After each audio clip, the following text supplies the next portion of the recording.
بسم الله الرحمن الرحيم. Assalamualaikum warahmatullahi wabarakatuh. Innal hamdalillah nahmaduhu wa nasta'inuhu wa nastaghfiruh wa na'udzu billahi min shururi anfusina min sayyiati a'malina. May yahdihillahu fala mudhillalah wa may yudlilhu fala hadiyalah. Asyhadu an la ilaha illallah wa asyhadu anna Muhammadan abduhu wa rasuluh. Allahumma salli ala Muhammad wa ala ali Muhammad. Amma ba'du. Sahabat pendengar Radio Syiar Tauhid Aceh 96,1 FM dan pemirsa STA TV di mana saja berada yang bisa mendengarkan siaran kami hari ini. Juga pendengar Radio Alkan 106,1 FM Kota Langsa, Radio As-Sunnah 91,4 FM Takengon Aceh Tengah, dan Radio Pinafira 101,1 FM Kota Luxmawi, Radio Loser Kota Cani Aceh Tenggara. Alhamdulillah di sore hari ini senang sekali masih bisa menyapa para pendengar di mana saja berada. Kita masih bisa melanjutkan kajian kesehatan kita di sore hari ini, yaitu lanjutan kajian pada hari Sabtu yang lalu yang belum tuntas. Kita jawab pertanyaan-pertanyaan dari para pemirsa dan pendengar. Kemudian insya Allah masih judul yang sama, yaitu kista ovarium dan nyeri haid pada wanita bagian kedua. Alhamdulillah, pemateri kita sudah hadir bersama saya di studio, yaitu Dr. Hasanuddin, spesialis OB/GYN dan konsultan onkologi. Kita mulai, dokter ya. Silakan. Beliau sudah hadir bersama saya di studio. Mungkin bisa diberikan pengantar sedikit, dokter, masalah kista ovarium ini. Mungkin pendengar kita yang lalu sebagian mungkin terlambat bergabung ya, sehingga kurang jelas mungkin pengertian apakah kemudian apa itu penyakit kista ovarium, sehingga mungkin bisa memudahkan bagi mereka untuk bertanya gitu ya.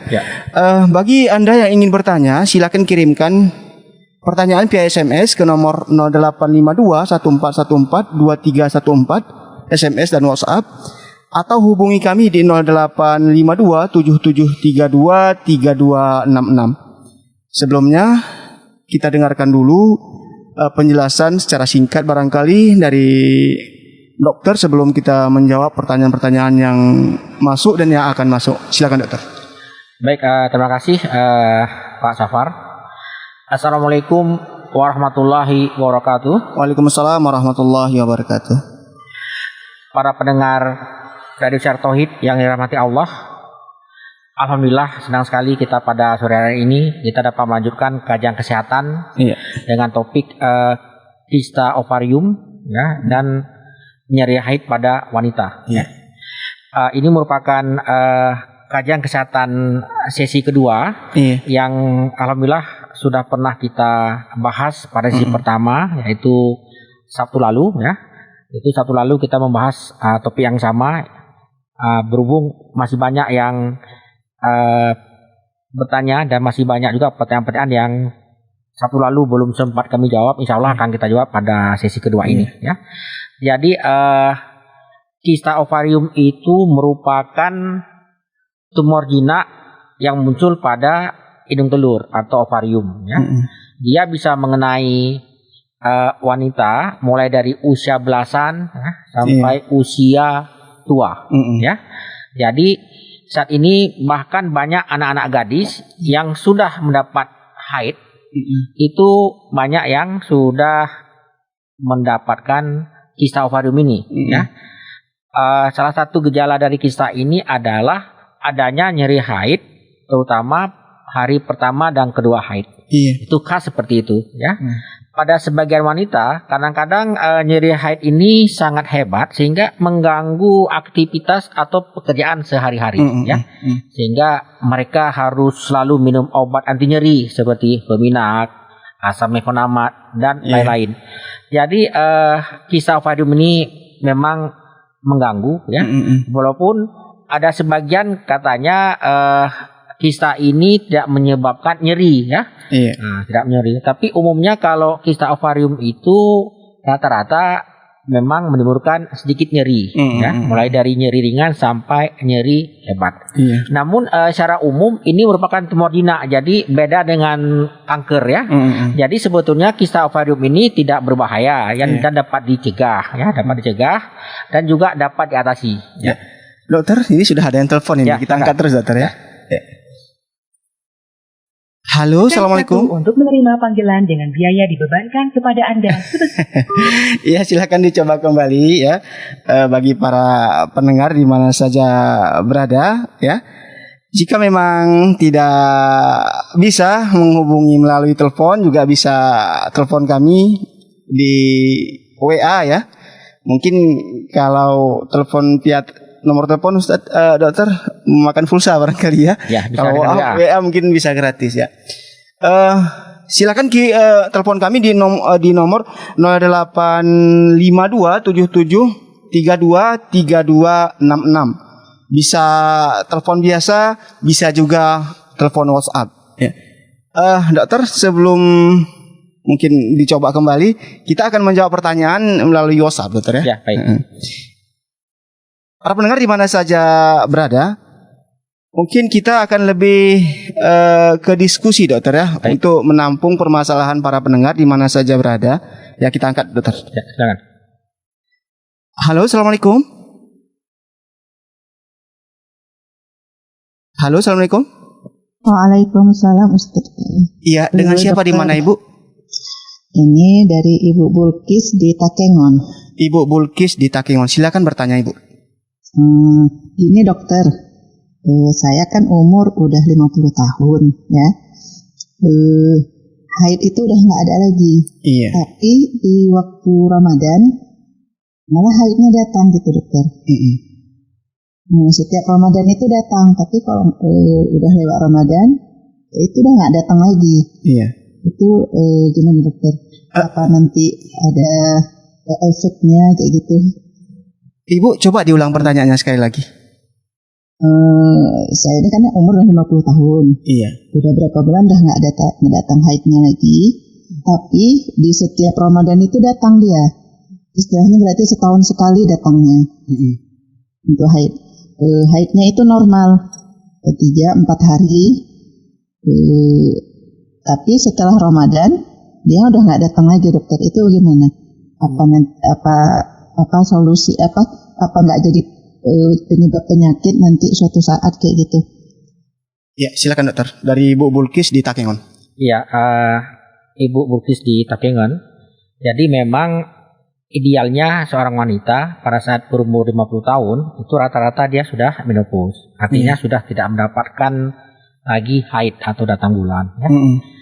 Kemudian menopause ini baru dikatakan seorang wanita itu menopause apabila tidak mendapatkan haid itu selama 12 bulan berturut-turut. Iya. Nah, kalau sudah 12 bulan berturut-turut berarti sudah menopause. Nah, kalau sudah menopause kemudian terjadi perdarahan lagi, ini biasanya harus kita cari penyebabnya. Apakah memang darah itu memang keluar dari rahimnya, atau karena adanya polip di mulut rahim, atau ada karena ada luka atau iritasi pada vagina ya. Iya. Jadi harus dipastikan dulu darah haidnya ya. Kalau misalnya darah itu berasal dari vagina atau dari mulut rahim, itu seperti polip tentunya tidak berbahaya ya. Iya. Namun kalau misalnya darah itu memang jelas keluar dari rahim, sementara ibu sudah menopause karena sudah 12 bulan tidak dapat haid, ini baru kita curigai ada sesuatu di dalam rahim. Itu perlu untuk diperiksa. Apalagi kalau misalnya ibu ada penyakit lain, misalnya ada darah tinggi, ada kencing manis ya, dan juga barangkali badannya pun sehat, gemuk ya. Nah, ini kita curiga, khawatirnya itu ada proses di rahim ya. Iya. Bisa mengarah ke kanker rahim. Tentunya itu harus diperiksa Ibu. Diperiksa ke dokter tentunya. Ya, betul. Ya. Demikian Bu Bulkis yang ada di Takengon. Silakan hubungi kami di 0852 7732 3266. Sebelum kita angkat penelpon, kita jawab barangkali dari WA. WA yang masuk, Ya, dokter. baik, silakan. Ini ada pertanyaan dari Setma di Sumatera Barat, dokter. Ya. Ana sudah menikah hampir 2 tahun dan belum memiliki keturunan, dan alhamdulillah dititipkan kista coklat. Ini mengucapkan alhamdulillah, dokter ya. Ya. Dititipkan kista coklat, terakhir USG sebesar 8 cm. Ya. Alhamdulillah 3 bulan terakhir tidak lagi merasakan sakit saat haid. Tetapi bulan-bulan sebelumnya sakit. Ana juga sudah melakukan SIS, dokter ya. Ya. Alhamdulillah tuba paten. Mohon kiat-kiatnya agar Ana bisa segera hamil dan kistanya hilang tanpa dioperasi. Ya, ini gimana nih, dokter? Ya, ibu yang di Sumbar ya. Iya. Jadi tadi dikatakan bahwa ibu menderita kista coklat ya. Jadi kista coklat itu ini tentunya sesuai dengan topik kita pada sore hari ini, Iya. yaitu ada kista ovarium dengan nyeri haid. Itu salah satunya adalah kista coklat. Ada yang mengatakan itu kista endometriosis ya, Iya. bahasa Latinnya itu ya. Memang kalau kista coklat atau kista endometriosis itu memang salah satu gejalanya itu nyeri saat haid. Nyeri saat haid. Nah, mengenai belum hamil walaupun sudah menikah 2 tahun, tentunya harus dicari penyebabnya. Ingat bahwa syarat seseorang untuk bisa hamil itu ada 3. Yang pertama tadi sudah disebutkan kedua tubanya itu paten, nanti itu udah 1.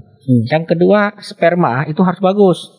Nah, kita belum punya data ini apakah sperma suami bagus atau tidak. Yang ketiga adanya sel telur yang dihasilkan oleh hidung telur ibu yang bersangkutan. Nah, katanya tadi ada kista. Tidak sebutkan apa kistanya itu hanya sebelah atau dua-duanya. Kalau cuma hanya sebelah, katakanlah di sebelah kiri atau sebelah kanan, berarti yang sebelahnya lagi ovariumnya normal. Berarti mampu menghasilkan sel telur. Nah, kita nggak tahu bagaimana dengan sperma. Nah, jadi syaratnya itu memang harus ketiganya tuh ada. Ada ketiganya ada ya. Baik. Kemudian ini pertanyaan lanjutan, dokter. Ya. Seandaikan Ana hamil, apakah tidak berpengaruh kepada janin dengan kista coklat tersebut, dokter? Tidak berpengaruh. Tidak berpengaruh. Demikian Ibu Setma yang ada di Sumbar, yang mudah-mudahan memantau siaran di sore hari ini. Mudah-mudahan cepat hamil ya. Mudah-mudahan cepat hamil, dokter. Kita doakan. Pertanyaan selanjutnya nih, dokter. Dari Husnul di Seragen, dokter. Ya. Seragen, Jawa Tengah, dokter. Jawa Tengah. Iya. Assalamualaikum warahmatullahi wabarakatuh. Waalaikumsalam. Dokter mau tanya 1, ini 2 pertanyaan, dokter ini. Ya. 3 malah. Bagaimana caranya agar terhindar dari penyakit kista ovarium? Ya. Yang kedua, nyeri haid yang normal itu berapa hari? Ya. Yang ketiga, apa penyebab keputihan yang berbau dan kadang bikin gatal? Ini 3 pertanyaan, dokter. Ya. Dari Bu Husnul di Seragen, Jawa Tengah. Silakan, dokter. Ya. Yang pertama, bagaimana menghindari kista ovarium ini? Iya. Ya, menghindari itu gampang-gampang susah ya, karena memang ada sebagian wanita yang diciptakan oleh Allah Subhanahu Wa Taala dengan hormon estrogen yang memang tinggi dalam badannya, sehingga karena hormon estrogennya tinggi itu memudahkan dia untuk terdapat kista. Kemudian bisa juga dengan pola makan, misalnya dia hobinya makan kedelai, tiap hari dia makan tempe, makan tahu ya. Kemudian dia senang minum susu kedelai, susu soya. Itu juga kan kacang kedelai itu ternyata mengandung estrogen dari alam ya, dari tumbuh-tumbuhan disebut dengan nabati ya. Jadi namanya fitoestrogen. Nah, ini tentunya juga ikut memicu munculnya kista. Iya, kista, dokter. Kemudian barangkali saya sering mendapatkan juga pertanyaan dari pasien. Kok sekarang kita di mana-mana sering dengar ada kista, ada miom gitu. Iya. Dulu zaman dulu tahun-tahun 60-an kita nggak pernah dengar itu dari nenek kita, dari ibu kita ya. Jadi memang dulu situasinya berbeda dengan sekarang ya. Karena hormon estrogen itu mulai berfungsi, mulai ada begitu seseorang itu dapat haid. Sebelum anak gadis dapat haid, estrogennya belum berjalan, belum berfungsi, ya. Jadi masih aman ya. Begitu dia dapat haid, maka sel hormon estrogen mulai diproduksi. Nah, disitulah dia mulai muncul kista, muncul miom. Nah, zaman dulu beda sama sekarang. Dulu orang dapat haid itu barangkali nenek-nenek kita itu dapat haid usia 15 tahun. Iya, 15 tahun, dokter. 16 tahun. Umur 17 sudah kawin. Anak 2 tahun 1. Jadi nggak sempat ada kista atau miom. Ya. Nah, berbeda dengan sekarang. Sekarang ini anak-anak SD umur 10 tahun itu sudah haid. Nah, menikahnya kapan? Nanti setelah S1, S2, S3 gitu kan. Jadi menikah lambat. Ya. Jadi ini ya salah satu faktornya. Jadi mencegahnya itu ya menjaga hidup sehat, menjaga makanan, pola seimbang. Kemudian tadi pertanyaan yang kedua, untuk pertanyaan yang kedua. Nyeri haid yang normal berapa hari itu? Jadi haid itu umumnya itu tidak nyeri, tidak nyeri. Nah, jadi kalau dia nyeri itu berarti ada sesuatu. Nyeri haid itu dianggap tidak normal, apalagi kalau nyerinya berlebihan. Ya. Nah, walaupun ada sebagian anak gadis begitu dapat haid pertama kali sudah nyeri. Nah, ini kalau itu terjadi, ini bukan karena ada kista atau miom. Jadi dia memang ini disebut dengan dysmenorrhea yang primer. Jadi tanpa kelainan organ. Ini dianggap karena masalah hormonnya aja. Ya.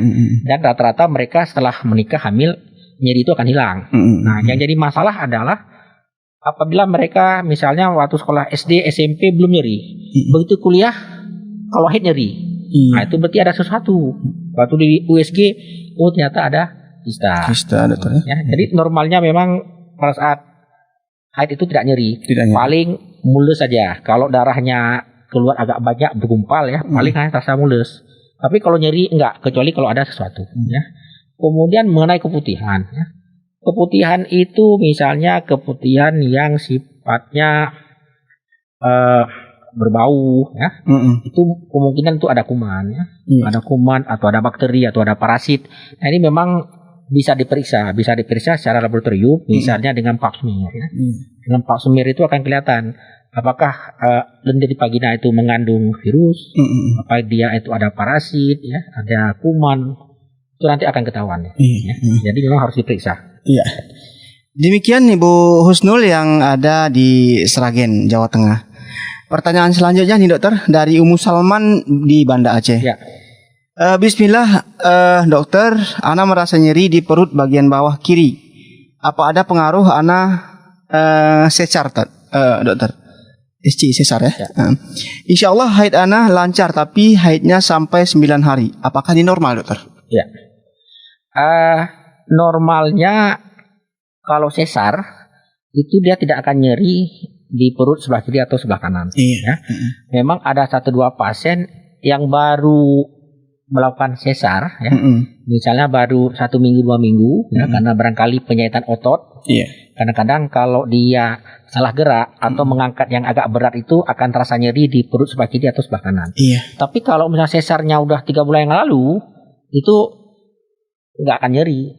Jadi kalau nyeri itu berarti bukan sesar sebenarnya. Mungkin ada kista. Kista. Ya. Atau ada juga tumor di rahim yang sering itulah adenomyosis. Ya. Itu memang harus, untuk tahu itu memang kita harus dilakukan USG. Ya. Pertanyaan selanjutnya dokter, ini dari Ummu Fulan di Banda Aceh. Pertanyaannya, Assalamualaikum warahmatullahi wabarakatuh. Bismillah, maaf dokter, pertanyaan di luar judul materi. Ya. Kita tampung aja dokter ya. Silakan. Saya mau bertanya, bagaimana posisi tidur yang paling aman untuk kesehatan ibu hamil dan janin? Apakah ada pengaruh buruk jika tidurnya hanya miring ke kanan saja? Ini bagaimana posisi tidur ini? Ya. Yang penting pada saat hamil. Oh ya, saya ingat yang tadi pertanyaan yang sebelumnya Ibu Salman itu dia bertanya haidnya yang normal itu berapa lama? Iya betul. Jadi haid normal itu berkisar antara 2 sampai 6 hari. 6 hari ya. Jadi nggak lama-lama. Jadi kalau misalnya udah 10 hari, 9 hari masa haid itu dianggap itu haidnya itu memanjang. Normalnya hanya 2 sampai 6 hari. Ya. Kemudian mengganti pembalut pun nggak banyak-banyak, dia antara 2 sampai 4 kali mengganti pembalut per hari. Kalau udah 5 kali lebih itu berarti udah haidnya banyak sekali itu ya. Kemudian yang untuk pertanyaan ilmu fulan tadi dokter. ya, Posisi tidur ya. sudah tidur. Amin. Yang penting kalau hamil itu jangan tidur tengkurap. Ya kan? Tidur ada yang miring ke kiri, miring kanan. Memang sebagian pakar kesehatan menganjurkan miring ke kiri. Ke kiri katanya dengan miring ke kiri itu dianggap tidak menekan pembuluh darah dan jantung sehingga dia tidak sesak ya. Iya. Ya mungkin nggak diganti kadang kanan, kadang kiri. Ya. Yang penting jangan telungkup dokter. Ya, jangan telungkup gitu ya. Iya. Adakah efeknya dokter kalau ke kanan terus gitu? Dia akan sesak. Akan sesak dokter ya? Iya. Merasa nggak nyaman ya. Iya. Ini pertanyaan selanjutnya dari Ummu Rukayyah dari Malaysia dokter. Iya. Ingin bertanya terkait anggapan sebagian orang kalau lagi haid itu tidak boleh minum es dan minum bersoda. Terus juga tidak boleh cuci kepala pas lagi haid karena nanti ada efek sampingnya di masa tua. Ini bagaimana dokter? Ya itu mungkin apa istilahnya ya? Artinya Mitos, dokter. bisa mitos atau kepercayaan sebagian masyarakat ya yang sampai saat ini memang secara ilmiah itu belum bisa dibuktikan. Iya. Dibuktikan, ya. Yang baru bisa dibuktikan adalah kalau saat haid itu melakukan senggama. Nah itu bermasalah memang. Iya. Ya, bisa terjadi infeksi, bisa terjadi darah haidnya masuk ke dalam, bisa terjadi endometriosis macam-macam ya. Tapi kalau misalnya karena haid terus kalau minum es terus kenapa ini memang belum bisa dibuktikan secara ilmiah. Ya. Tapi sebagai masyarakat percaya itu, barangkali itu ya. Iya. Kalau ini tadi memang mitos dokter ya, nggak boleh membasuh kepala gitu ya. Kayaknya itu nggak ada hubungan ya. Saya nggak mau masuk kepala, tapi nanti di tua mungkin pikun gitu ya, kayaknya enggak. Baik dokter, kita jawab pertanyaan selanjutnya. Sebelumnya saya ingatkan kembali bagi para pendengar yang ingin bertanya via telepon silakan hubungi kami di 0852 7732 3266 ya.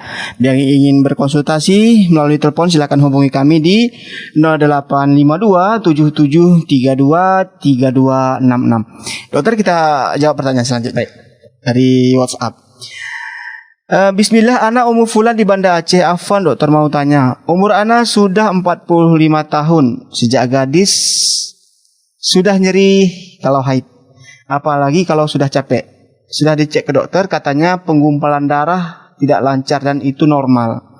Setelah lahiran sampai anak kedua nyeri kurang karena KB. Tapi sekarang sudah 6 tahun tidak KB lagi dan nyerinya balik kembali. Dan saya sudah SG tapi katanya normal, nggak ada apa-apa. Banyak pendapat ke saya bahwa saya gejala inilah, gejala itulah. Ini dah banyak yang cerita mungkin dokter ini. Pertanyaannya dokter, apakah ini normal mengingat umur ana sudah 45 tahun dokter? Kemudian, tapi kalau lancar haidnya tidak merasa nyeri, apakah ini tidak bermasalah dokter? Ya. Kalau ditanya nggak ada masalah, tentunya ini tidak masalah ya, karena buktinya pada saat memakai obat KB ya, masalah pil, ternyata nyerinya hilang ya. Iya. Jadi berarti selama ini penyebab nyerinya itu hanya masalah gangguan hormonal aja ya. Dan itu nggak ada masalah. Iya. Insya Allah nanti kalau misalnya sudah usia 50-an, itu kan sudah menopause. Iya. Itu biasanya nyeri akan hilang ya, karena pada saat orang menopause tuh hormon estrogennya sudah sangat berkurang atau hilang ya. Demikian Ummu Fulan yang ada di Banda Aceh, mudah-mudahan bisa dipahami. Pertanyaan selanjutnya dokter, ini dari Ummu Zubair dari Aceh Selatan.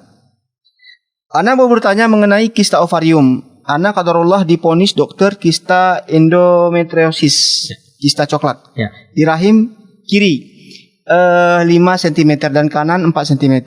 Perut ana sudah mulai membesar dan terkadang sering nyeri. Dan ana juga dikasih keturunan belum dikasih keturunan sampai saat ini dokter. Yang mau ana tanyakan, apakah ana harus dioperasi atau ana ikhtiar berobat jalan dan jaga pola makan? Ini bagaimana dokter? Ya. Jadi ini sangat tergantung kebutuhan sebetulnya ya. Kalau untuk kistanya sendiri, karena ini merupakan kista coklat atau kista endometriosis, ini jelas dia tidak berbahaya ya. Artinya sebetulnya nggak dioperasi pun nggak apa-apa, ya, cukup dipantau aja ya supaya tidak tambah besar. Bisa juga diberikan obat-obat Iya. bisa disuntik, misalnya disuntik endrolin, disuntik tapros ya. Itu kadang-kadang bisa menyebabkan kista itu mengecil, bisa mengecil dan menghilangkan nyeri. Iya. Ya. Kalau nggak mau disuntik bisa juga dengan minum obat. Ada obat-obat tertentu ya seperti pisan gitu ya. Dia minum sehari sekali, itu juga akan menyebabkan nyerinya itu hilang. Iya. Lama-lama memang kista itu juga bisa mengecil. Namun karena ini belum punya anak, tentunya lebih bagus kalau dioperasi. Iya. Ya, karena dengan operasi ini kista kan langsung hilang total. Iya. Perkara nanti setelah 3 tahun, 5 tahun balik lagi, nah itu urusan lain. Ya kan? Kebanyakan pasien mereka tidak mau operasi karena mereka melihat contoh-contoh pasien lain. Sebagian pasien yang setelah dioperasi kadang-kadang setelah 2 tahun 3 tahun ada yang balik lagi. Ya. Tapi itu nggak ada masalah sebetulnya. Yang penting nanti kan setelah dioperasi dia akan menjaga pola makan yang baik. Ya. Sebaiknya memang dioperasi karena yang bersangkutan belum memiliki anak. Ya. Barangkali dengan dioperasi kedua hidung telur kiri kanannya itu normal, sehingga mampu menghasilkan sel telur. Dan kalau kedua saluran tubanya bagus dan sperma bagus, insya Allah dia akan hamil. Ini pertanyaan dari saya nih dokter. Ya. Pada saat kapan harus dilakukan operasi dan pada saat kapan dia aman-aman saja tidak perlu dioperasi dokter? Mungkin pendengar kita yang kemarin sudah pernah dokter jelaskan. Mungkin bisa diulang sedikit dokter. Ya. Di sini ada 2 pendapat ahli. Ya. Pendapat yang pertama mengatakan bahwa kalau kistanya di bawah 5 cm itu tidak perlu dioperasi, cukup dipantau saja.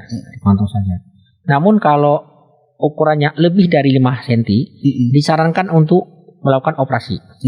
Kemudian ada pendapat kedua adalah kalau kistanya di bawah 8 cm itu tidak perlu dioperasi, katanya cukup dipantau saja. Namun kalau besarnya lebih dari 8 cm disarankan untuk operasi. Nah, kalau kita di sini memang berdasarkan pengalaman, kita kalau ukuran di bawah 5 cm memang kita nggak operasi, barangkali kita berikan obat-obat suntik ya atau obat pil. Namun kalau di atas 5 cm kita operasi karena memang pasiennya sudah banyak yang mengeluh nyeri ya. Apalagi kalau ukurannya itu udah besar ya. Kita pernah menemukan kista itu yang besar sekali ya. Yang besarnya itu hampir 30 cm. Masya Allah. Jadi disebut dengan dalam bahasa Latinnya itu kista ovarium permagna, ya. Bukan bermakna, permagna. Jadi besar sekali sampai 30 cm, ada sampai 40 cm. Jadi waktu kita ambil taruh di dalam ember tuh penuh dia. Penuh ya.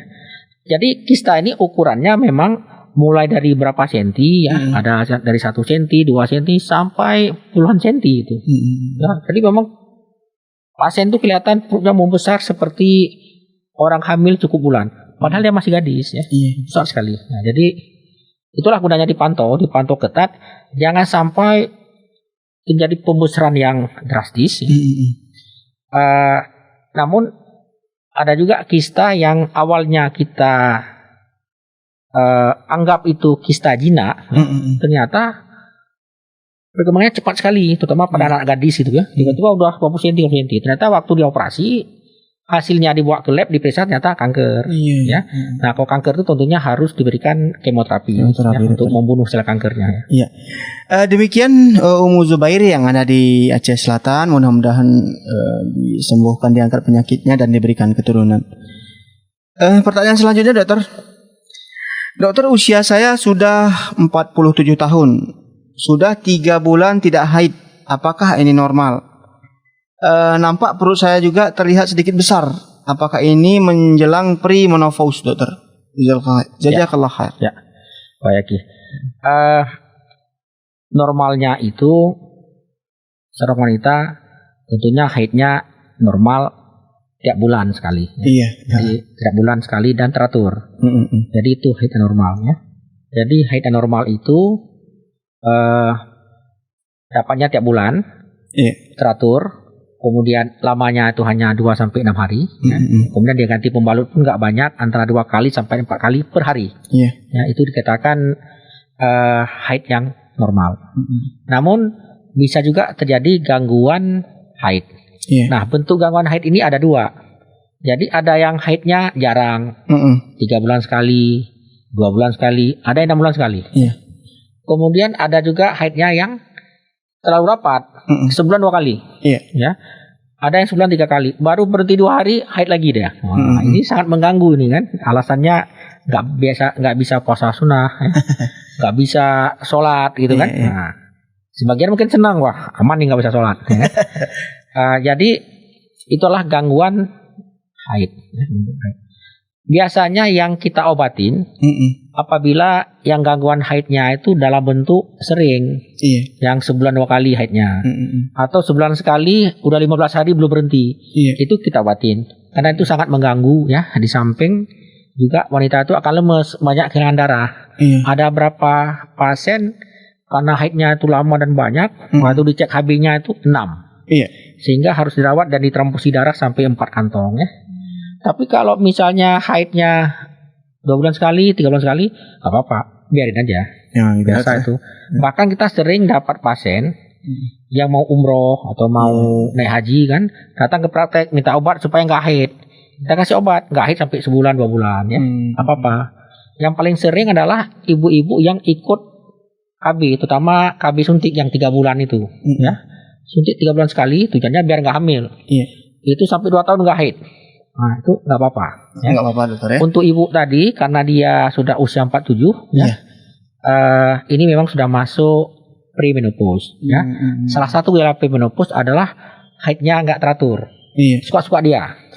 Giliran nanti jarang, dapatnya 3 bulan sekali. Tapi giliran nanti dapat sebulan 2 kali gitu ya. Itu biasa itu. Biasa dokter ya. Demikian ibu yang bertanya, mudah-mudahan bisa memahami dan mendengarkan apa yang disampaikan dokter. Ini pertanyaan selanjutnya dokter dari Ummu Fulanah di Banda Aceh. Mau bertanya dokter, apakah normal kalau haid kadang sampai 2 kali, tapi tidak selalu. Biasanya kalau saya terlalu capek, Ustaz, maksudnya dua bulan sekali. Ya. 2 kali sebulan Ustaz. Ya. Itu tidak normal. Tidak normal dokter ya.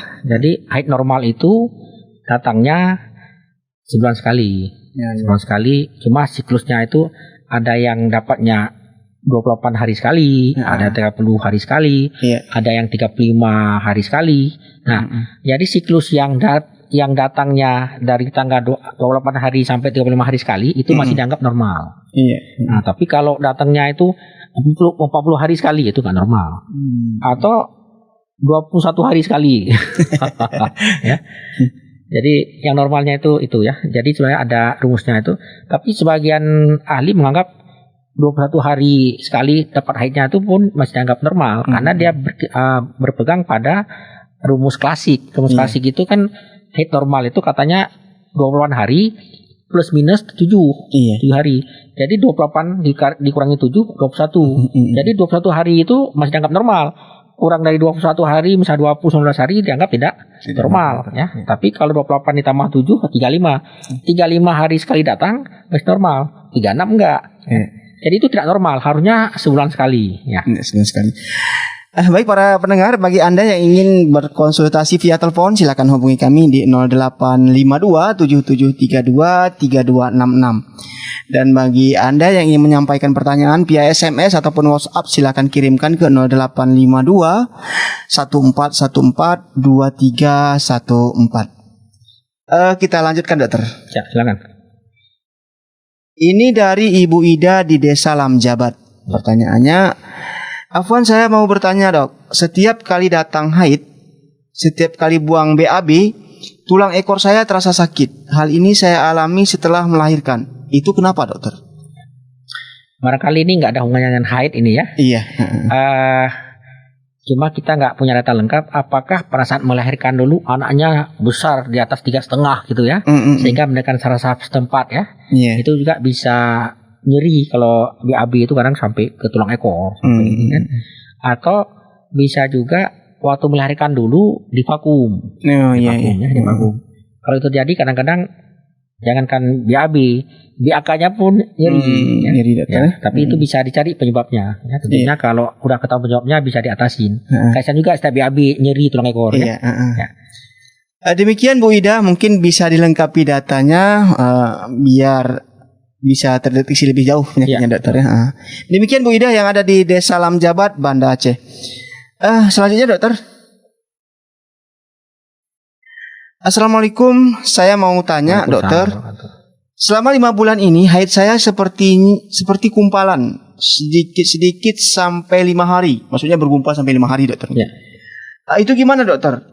Dari Ibu Pipi di Jelingki, Banda Aceh. Ya. Umurnya berapa ya? Ini belum disebutkan. Bu Pipi silakan dilengkapi datanya dulu. Tapi nggak apa-apa, dijawab aja dokter. Ya. Mudah-mudahan Ibu tidak pakai KB ya, karena ada karena ada juga pengaruhnya kalau misalnya bersangkutan memakai pil KB ya. Kadang-kadang itu bisa bergumpal sampai 5 hari ya. Namun apapun ceritanya, setiap gangguan haid, baik bergumpal, haid sedikit, itu hanya ketidakseimbangan hormonal aja ya. Jadi ada hormon yang mengatur siklus haid seorang wanita, yaitu hormonnya itu estrogen dan progesteron. Normalnya antara kedua hormon ini harus balance ya. Apabila terjadi ketidakseimbangan antara estrogen dan progesteron, maka muncullah gangguan haid itu. Bisa darah haidnya banyak, sedikit, itu semua itu karena gangguan hormonal aja. Para pendengar di mana saja berada, pendengar radio Syiar Tauhid Aceh 96,1 FM dan pemirsa STA TV, pendengar radio Vinapira, radio Loser, radio As-Sunnah, radio Al-Kans. Bagi para pendengar yang ingin menyampaikan pertanyaan, sepertinya harus menyertakan umur nih dokter ya, karena dari situ bisa lebih jauh atau lebih mudah untuk mendeteksi apa penyebab penyakitnya itu. Selanjutnya dokter, ini dari saya Ramlah Usman dari Banda Aceh, sudah berumur 40 tahun. Saya mengalami kista 4 cm pada USG terakhir tahun 2019. Kemudian kini saya tidak mengalami haid sudah 5 bulan. Apakah itu ada pengaruhnya sama kista itu dokter? Mohon jawabannya. Ya. Jadi kalau orang tidak haid, ya, itu kista itu cenderung mengecil ya. Lalu pertanyaannya mengapa? Karena kalau orang haid setiap bulan, berarti setiap haid itu tubuh akan memproduksi hormon estrogen. Sementara kista ini biang awalnya memang estrogen. Estrogen yang tinggi. Nah, kalau dia tidak haid sampai 5 bulan, ini kistanya bisa mengecil, bisa lama-lama menghilang ya. Jadi itu nggak ada masalah. Cuma karena haidnya baru 5 bulan, itu belum dikatakan dia menopause ya. Untuk menopause itu harus haidnya tidak dapat haid selama 12 bulan dan berturut-turut. Ya kan? Ada 9 pasien udah 11 bulan dia tidak haid. Udah senang dah, udah menopause nih. Bulan ke-12 haid. Batal. Ke depan harus hitung dari awal lagi. Ya, harus 12 bulan berturut-turut. Demikian Bu Ramlah Usman di Banda Aceh ya. Mudah-mudahan tidak masalah dokter ya. Pertanyaan selanjutnya.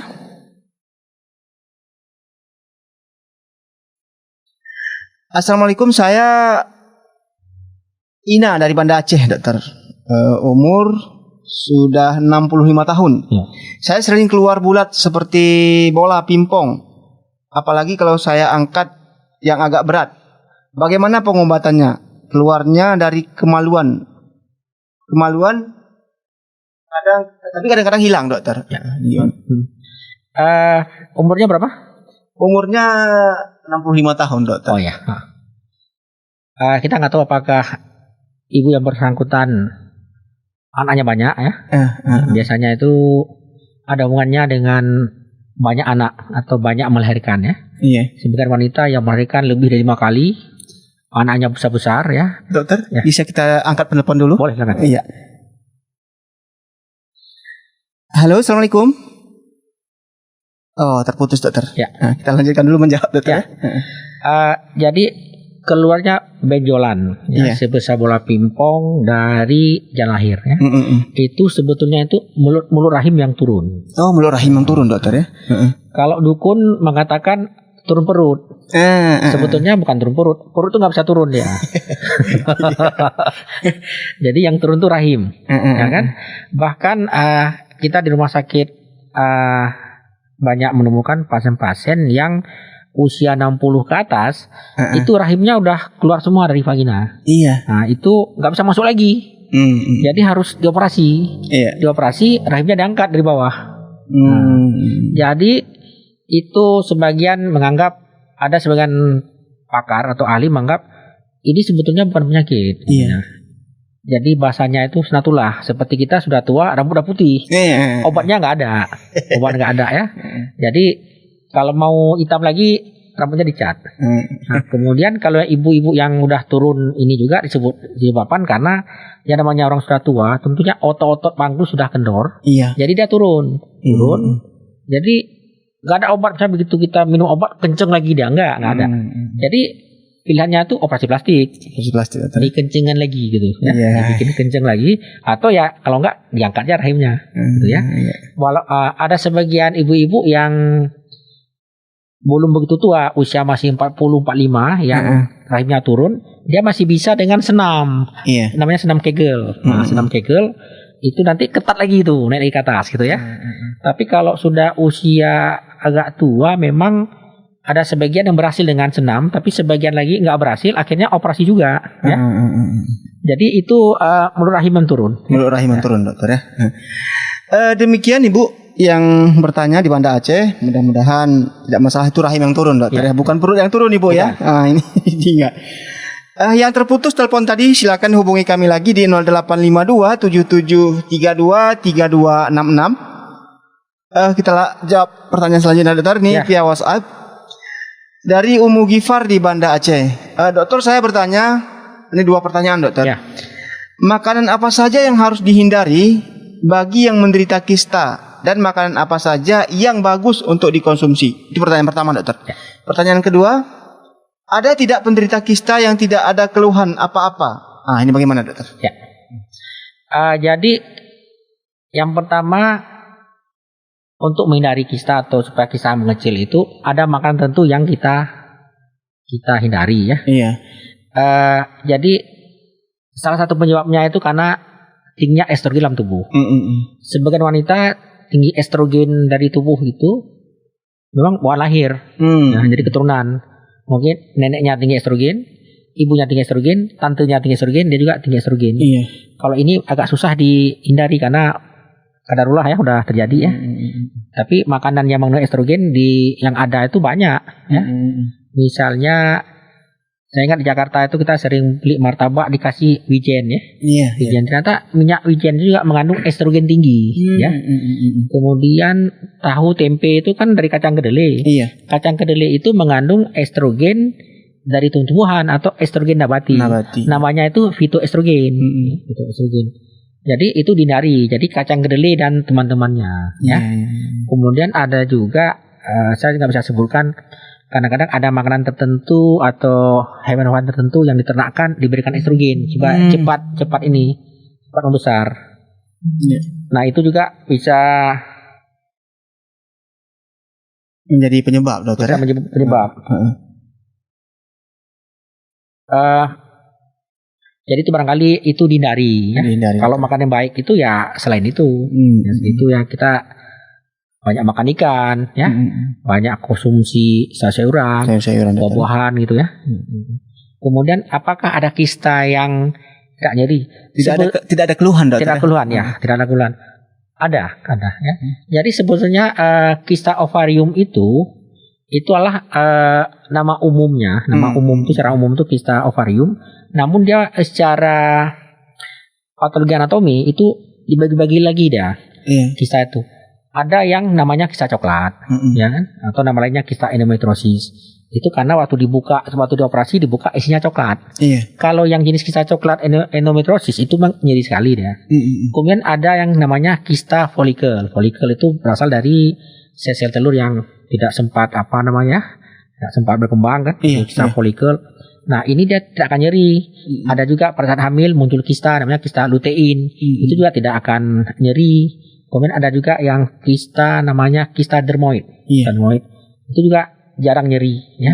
Kista dermoid khas dia. Kalau misalnya kita operasi, kita belah, itu kita lihat kok aneh itu ya. Isinya itu rambut, gigi, tulang gitu. Nah, itu. Nah, sebagian masyarakat awam di kampung anggap wah ini Disantet nih, dokter. santet ini ya. Padahal memang begitulah bentuk karakteristik dari kista ininya. Iya. Jadi banyak kista yang tidak nyeri, yang tidak ada Tidak keluhan ada nyeri. Ya. tanda-tanda, Nah, dokter. tergantung besar kecilnya kista juga ikut berpengaruh ya. Iya. Dokter, apakah kista itu bisa beralih ke kanker, dokter? Nah, itu memang banyak pertanyaan dari pasien seperti itu ya. Sebetulnya selama ini masyarakat khawatir, misalnya kista ini masih kecil, operasi aja katanya, minta operasi aja. Takutnya dok kalau nanti lama-lama makin besar, lalu menjadi kanker. Iya. Ternyata enggak. Enggak, dokter. Jadi kista itu kan jinak. Kalau dia jinak dari kecil jinak sampai gede juga jinak dia. Iya. Ya.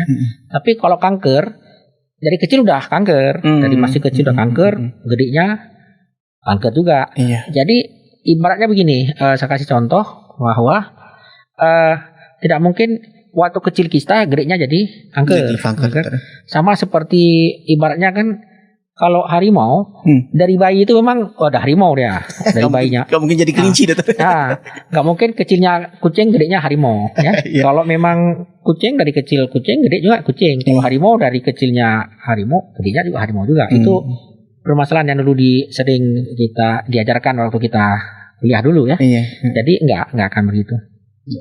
Ini selanjutnya, dokter, pertanyaan. Saya dari Banda Aceh, umur sudah 46 tahun. Saya kalau dapat haid 3 bulan sekali. Terus setelah itu haidnya datang 15 hari. Darahnya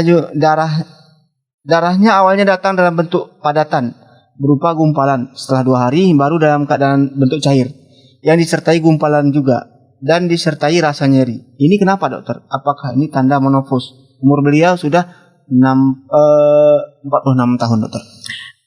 Ini mungkin salah satu gejala premenopause ya. Jadi memang sering sekali kan idealnya tuh haidnya itu dapatnya tiap bulan. Iya. Ya. Ada sebagian orang pada saat dia memiliki memasuki masa premenopause itu mulai terjadi gangguan haid. Iya. Ya. Salah satu bentuk gangguan haidnya adalah haidnya nggak teratur, nggak dapat lagi tiap bulan, dapatnya 2 bulan sekali, 3 bulan sekali. Nah, kebanyakan pasien yang haidnya 2 bulan sekali, 3 bulan sekali, itu waktu dapat pertama kali memang sangat nyeri ya. Tapi setelah itu biasa lagi dia. Ya. Kemudian haidnya juga bisa banyak dan bergumpal-gumpal ya. Nah, itu sering terjadi itu kalau memang haidnya itu udah 2-3 bulan nggak terjadi. Ya. Demikian ibu yang bertanya. Mudah-mudahan bisa dipahami. Ini pertanyaan selanjutnya, dokter. Saya Sakinah, usia 27 tahun.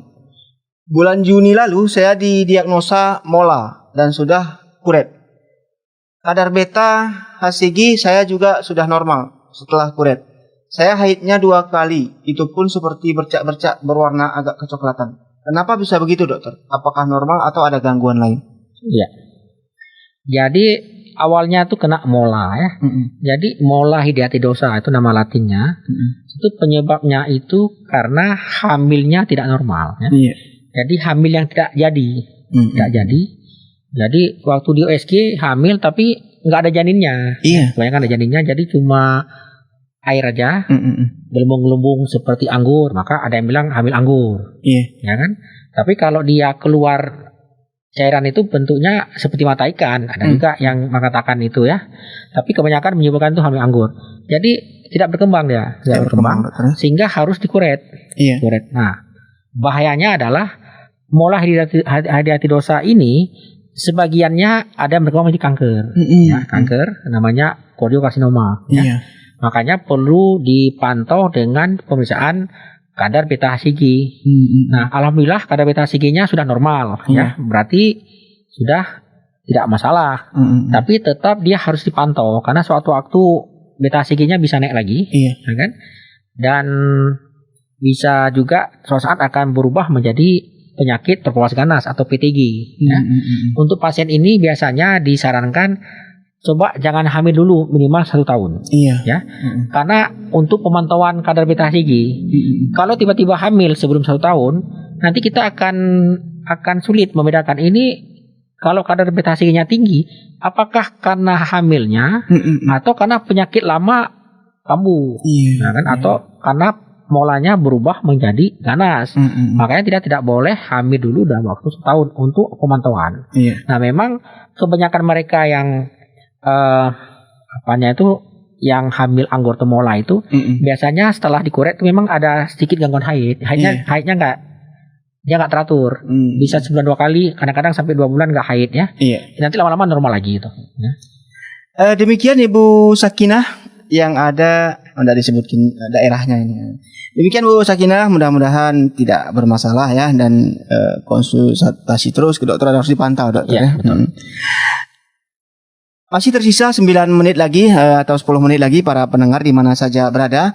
Bagi Anda yang ingin berkonsultasi, silakan kirimkan pertanyaan ke 0852 1414 2314 atau juga bisa hubungi kami di 0877323266 ya via telepon. Dokter, kita bacakan pertanyaan selanjutnya. Baik. Ya. Bismillah, saya Umar dari Langsa. Umur saya 29 tahun. Kata dokter di sini saya PCOS dokter. Ya. Haidnya sampai 2 bulan full. Atau dalam 1 bulan tidak dapat haid. Ini bagaimana dokter? Terapi apa yang harus dilakukan karena belum mempunyai anak dokter? Ya. Jadi barangkali diagnosa yang dibuat oleh dokter di sana itu benar ya, karena memang salah satu gejala dari PCOS itu adalah sulit hamil ya, dan juga sering disertai dengan gangguan haid. Nah, biasanya obat diberikan itu metformin. Metformin itu diberikan diminum sehari 2 kali, pagi dan malam setelah makan. Tujuannya adalah untuk menekan PCOS sehingga hidung telur itu mampu menghasilkan sel telur atau ovulasi sehingga bisa hamil. Ya. Jadi memang PCOS ini kadang-kadang juga ada kaitannya dengan riwayat keluarga kencing manis atau DM. Biasanya salah satu orang tuanya, bapak atau ibu itu ada kencing manis ya. Sehingga anaknya pun kadang-kadang ada bakat kencing manis. Salah satunya adalah di mana terjadi ini muncul PCOS-nya tadi. Ya, PCOS tadi. Jadi PCOS itu muncul akibat insulinnya itu tidak begitu peka ya. Kurang peka insulin. Jadi PCOS itu sebetulnya bukan kista asli dia. Ya. Sebagian ahli menganggap itu PCOS itu kista palsu. Kalau yang kista asli itu yang kita sebutkan tadi, kista munculnya endometriosis, kista coklat. Nah, pada PCOS itu adalah polycystic ovarium syndrome. Jadi sindrom dari munculnya kista kecil-kecil ya. Jadi kalau kita WSG itu pada PCOS itu nampak kista itu kecil-kecil gitu, ukurannya ada yang 5 mili, ada yang 6 mili, ada yang ada yang 10 mili gitu ya. Dan dia itu menyusun berarti seperti roda pedati. Pedati gitu ya. Nggak tahu kenapa lu dikatakan roda pedati. Itu sebetulnya kisah-kisah tersebut berasal dari sel telur yang tidak mengalami ovulasi. Nah, sehingga selama ini itulah salah satu penyebabnya kenapa dia nggak hamil. Jadi tiap bulan sel telur gagal menghasilkan sel telur yang disebutkan ovulasi. Jadi barangkali itu penyebabnya tidak hamil ya. Itu salah satu obatnya seperti disebutkan tadi adalah metformin ya. Mungkin dokter di sana sudah memberikan metformin, tapi memang harus sabar. Ada yang minum metformin 1 bulan, 2 bulan, 3 bulan baru bisa hamil. Ada yang sampai 6 bulan ya. Kita pernah dapat pasien itu minum metformin 9 bulan turut-turut baru hamil. Tentunya itu harus memenuhi syarat lain. Misalnya kedua tubanya itu harus paten, telur. Sperma harus bagus. Nah, jadi kalau misalnya spermanya nggak bagus, tubanya nggak paten, walaupun dikasih metformin 10 tahun nggak hamil juga. Tidak berpengaruh juga dokter. Produser mungkin bisa dicek di SMS barangkali ada pertanyaan masuk. Sebelum kita jawab ini satu pertanyaan yang tersisa dokter. Dokter, KB yang aman itu KB yang bagaimana dokter? Ini tentang KB ini dokter, yang tidak ada efek samping. Sebetulnya secara umum itu hampir semua KB itu aman dokter ya. Jadi sekarang pemilihan KB itu sesuai dengan kebutuhan. Seperti kita masuk ke sebuah restoran, bebas mau ngambil Coca-Cola, mau minum Sprite atau minum teh botol, terserah. Ya. Jadi kembali kepada diri masing-masing. Jadi sebetulnya KB itu kalau dianggap itu memang umumnya semua KB itu aman. Maka KB itu kan direkomendasikan. Cuma ya kan tergantung individu masing-masing. Ada yang merasa cocok dengan kondom, silakan. Ada yang merasa cocok dengan spiral, silakan. Ada yang cocok dengan dengan hormon ya, silakan. Nah, kalau nggak cocok dia akan ganti ke metode KB yang lain. Sebagai contoh, ada orang dia pakai spiral cocok, ya kan? Kemudian ada orang lain pakai spiral keputihan terus, keputihan berbau. Kemudian haidnya juga lama manjang. Biasa haidnya itu seminggu sampai seminggu aja atau 6 hari. Begitu pakai spiral udah 20 hari nggak berhenti, berarti nggak cocok. Cabut spiralnya, ganti yang lain. Nah, ada juga orang minum pil KB, cocok, haidnya teratur tiap bulan. Bila orang lain minum, nggak main-main ya, nah, ganti lagi, ya. Nah, itu kalau masalah kecocokan. Tapi kalau dilihat dari efektivitas berarti adalah kemampuan untuk mencegah hamil, efeknya ya, efektifnya. Paling efektif memang kontak atau kontrasepsi mantap. Nama lain tubektomi. Jadi diikat sarung telur atau dipotong. Itu katanya hampir 99,9% itu tidak hamil lagi, ya. Tapi ternyata tidak 100%, ya, 99,99%. Karena ada 1-2 udah diikat hamil juga, ya. Di bawah itu baru spiral IUD dianggap aman, ya. Nah, tapi banyak juga yang pakai IUD hamil, berarti sperma hebat kali itu, dia bisa berenang di benangnya itu ya, bisa itu ya. Kemudian setelah itu ini susuk dipakai kan ada 3 tahun 5 tahun ya. Kemudian berikutnya di bawahnya lagi suntik 3 bulan. Efek samping suntik nggak main ya. Kalau mau main tiap bulan ada suntik yang 1 bulan 1 bulan ya. Kalau yang 3 bulan itu jarang yang main. Baru berikutnya pil. Nah, cuma pil KB ini masalahnya ini kalau lupa hamil ya. Ya, sehingga ada yang nanya dulu apa sih bedanya pilkada sama pil KB gitu kan? Jadi kan nggak boleh lupa dia. Ya. Iya. Tapi kalau nggak ada uzur, nggak usah pakai KB dokter ya? Ya, kalau nggak ada uzur nggak usah pakai KB. Ya kan? Banyak terus dokter. Ya. Ini pertanyaan terakhir mungkin yang bisa kita jawab di sore ini dokter. Ini dari Ibu Meme di Banda Aceh. Pertanyaannya, apakah keputihan berwarna susu itu menghambat untuk hamil, dokter? Nah, ini bagaimana solusinya? Apanya? Apakah keputihan berwarna susu itu menghambat untuk hamil, dokter? Enggak ya. Jadi keputihan yang susu itu penyebabnya karena jamur. Jamur. Nah, apakah jamur itu bisa menghambat kehamilan? Kayaknya sih enggak ya. Walaupun barangkali banyak keputihan di rahimnya itu, saya rasa sperma tetap lewat ya. Ada nggak ada masalah. Demikian Ibu Mimi di Banda Aceh, pertanyaan Ibu menutup perjumpaan kita di sore ini, dokter. Jazakallah khair, dokter, sudah menyempatkan untuk berbagi dan sharing ilmu bersama kita para pendengar di mana saja berada dan pemirsa STA TV. Mudah-mudahan pertemuan selanjutnya kita bisa menyempatkan lagi, dokter ya.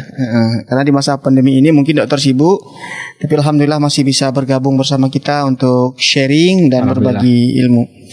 Terima kasih kepada manajemen radio di daerah ini, Radio Alkans Kota Langsa, Radio Asunah Takengon, Radio Vinapira, dan Radio Loser Aceh Tenggara. Mudah-mudahan kerjasama kita yang baik ini bisa terus berlanjut dan memberikan edukasi yang baik kepada masyarakat untuk senantiasa hidup sehat. Terima kasih, dokter. Sama-sama Pak Sapar. Demikian saya mewakili kru yang bertugas di sore hari ini. Mohon maaf atas segala kekurangan. Selamat mendengarkan program kami selanjutnya. Assalamualaikum warahmatullahi wabarakatuh.